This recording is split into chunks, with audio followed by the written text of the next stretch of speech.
ഏത് നാട്ടിൽ പോയാലും ട്രെയിൻ ഒരുപോലെയാണ് നാട്ടാ ഞാൻ വിചാരിച്ചുകൊണ്ടിരുന്നത്. പക്ഷേ കാനഡയിലെ ട്രെയിനിൽ കയറിയപ്പോൾ ഞാൻ മനസ്സിലാക്കി എല്ലായിടത്തും ഒരുപോലല്ല. റെയിൽവേ സ്റ്റേഷനിൽ തന്നെ ആൾക്കാർ ക്യൂ നിന്നാ കേട്ടോ ട്രെയിനിൽ കയറാൻ പോകുന്നത്. ഏകദേശം 6:20-നാണ് ട്രെയിൻ. ഏകദേശം 6:15 എല്ലാവരും ക്യൂവിൽ കുറച്ചായി മുന്നോട്ട് നടന്ന് ട്രെയിനിലേക്ക് കയറുകയോ കേട്ടോ. നമ്മളൊക്കെ നാട്ടിലാണെങ്കിൽ ഓടി കയറുമല്ലേ ഈ ട്രെയിൻ വന്ന് നിൽക്കുന്ന സമയത്ത്. ഉന്തും തിരക്കൊക്കെ അല്ലേ, അതിൽ നിന്ന് ഭയങ്കര വ്യത്യസ്തമാണ് കേട്ടോ. പിന്നെ ട്രെയിനൊക്കെ ചെറുതാണ്, സ്റ്റാഫൊക്കെ അടിപൊളിയാണ് കേട്ടോ. നമുക്ക് ചായ വിൽക്കാനും അങ്ങനെയൊന്നുമില്ല, ഒറ്റ ഒരു സർവീസേ ഉള്ളൂ. നമ്മുടെ ഫ്ലൈറ്റിലെ അതേ സർവീസാണ് ഇവിടെ.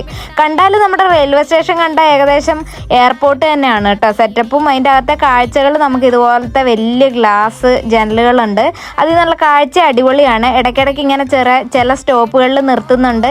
എല്ലാ സ്റ്റോപ്പുകളും ഏകദേശം ഒരുപോലെയാണ് കേട്ടോ. പിന്നെ പോകുന്ന വഴിക്ക് 2 നിലയുള്ള ട്രെയിനും കാണാൻ പറ്റി, ഡബിൾ ഡെക്കർ ട്രെയിൻ. അപ്പോൾ അതൊക്കെ ഒരു ഭയങ്കര അനുഭവമായിരുന്നു കേട്ടോ. ഫുൾ വീഡിയോ യൂട്യൂബിൽ ഇട്ടിട്ടുണ്ട്. അപ്പോൾ tata bye bye, see U.